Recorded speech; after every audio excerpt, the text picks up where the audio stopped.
do you think is the true face of the WNBA? Let me know down in the comments below by commenting. Baby goat for Caitlyn or baby giraffe for Reese? We have no idea who's going to be on the Indiana Fever, but as long as Caitlin Clark is on that team, you better believe tickets are going to be bought to watch her play. It can be Caitlin Clark and a bunch of people around my development.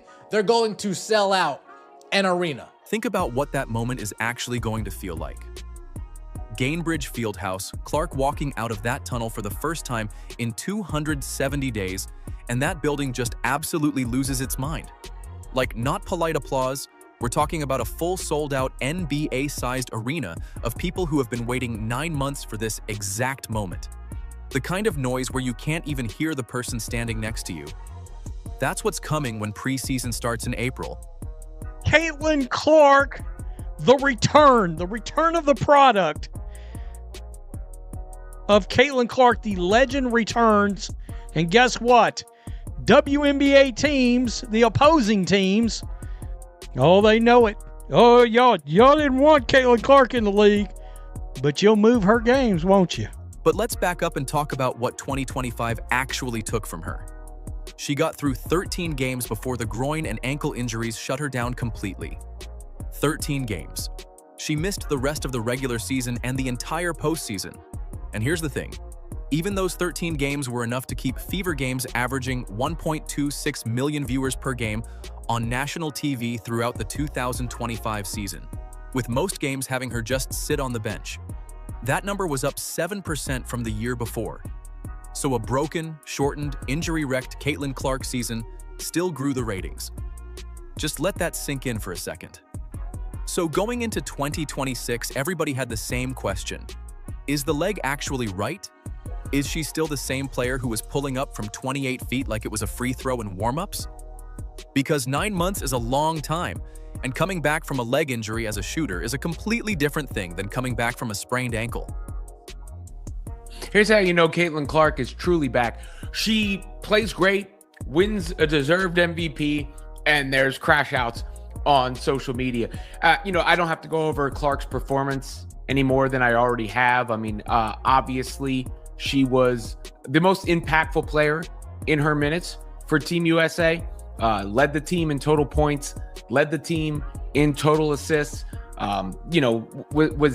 It was apparent when she was out there. She answered all of it in Puerto Rico. Team USA went to the FIBA Women's World Cup qualifying tournament, and Clark went out there and averaged 11.6 points and 6.4 assists per game, led the team to a perfect 5-win, 0-loss record, and walked away as tournament MVP, breaking 14 records along the way. She was moving around the court like the 9 months genuinely never happened. Look, dude, she's the singular offensive engine talent in the history of the sport on the women's side of the game. And when you take it to the men's side, I always say it all the time. Her vision and playmaking is on par with anyone I've ever seen. And there was one shot in particular. She caught the ball near half court, took one dribble to her right, and just let it go from well beyond the arc. The release looked exactly the same. High, clean, that slight lean back she's always had. The ball went up, hung in the air for what felt like a long time, and then it was pure net. The crowd in Puerto Rico, which was not exactly a Team USA home crowd, made noise anyway because you can't not react to that. That shot told everyone watching everything they needed to know about where she was physically. Clark herself had been pretty open about all of it leading up to that tournament. She talked about the mental side of coming back, about trusting the work she'd put in over the offseason, about not rushing anything. That kind of honesty made the whole comeback feel real rather than just a PR push from her team. Caitlin is the most unique driver of offense I have ever seen in the women's game. And the core of that is ball in hand, right? Because of the way she manipulates the defense, because of the way she creates pace, because of her get-ahead passes, because of the threat she is with, off the dribble, pick and roll game. Like, so it's, for me, the center of the Fever offense always has to be ball in hands for Caitlin. She finished the tournament and looked sharp the entire way through. And the second that tournament ended, the league's plans for the 2026 season started becoming very public. 39 out of 44. That's the number. Almost every single Indiana Fever game in 2026 is being played in a full NBA-sized arena, and this wasn't Indiana asking for special treatment. Ownership groups across the entire league went to the WNBA and said they needed bigger buildings. Because the demand Clark brings on the road is too big for normal WNBA venues to handle. It was just announced that the Indiana Fever are set to play all but 5 games of their 40-40 game regular season schedule in NBA arenas. And this is obviously a trend that started a couple years ago with the Caitlin Clark effect. Obviously, her coming into the WNBA, there was so much demand from fans to see her play. So there were multiple games on the road where the Indiana Fever games were moved to bigger arenas. So let's talk about the actual buildings. When the Fever go to Chicago, they're playing in the United Center. That's where the Bulls play, 20,000 seats. Los Angeles, Crypto.com Arena, where the Lakers play. Toronto's new expansion team, the Tempo, plays at Scotiabank Arena. Atlanta Dream moved to State Farm Arena. Dallas is at American Airlines Center.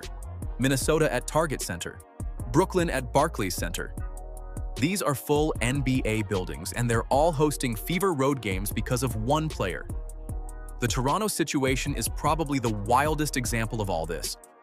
The Tempo is a brand new expansion franchise.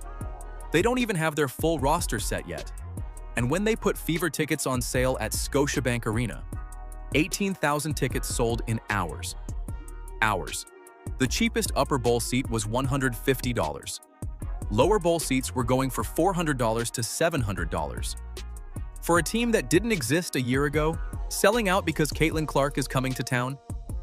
That's not normal. The Indiana Fever Toronto Tempo WNBA game for mid-August at Scotiabank Arena is nearly sold out. In August, they sold 18,000 tickets in a few hours. Damn. Guys, we've been waiting for this. Finally! Yeah, we have been waiting for this.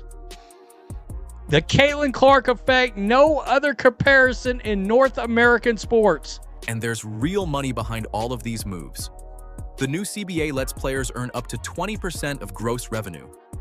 So when you take a game from a 10,000-seat arena and move it to a 20,000-seat NBA building and sell every seat, that's a completely different financial equation for everybody.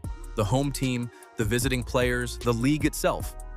Every sellout in one of these buildings goes directly into player earnings in a way that just didn't exist before. The league also just signed a $2.2 billion media rights deal. That's 4 times what the previous deal was worth. And Clark's drawing power was a core part of what they pitched to those networks.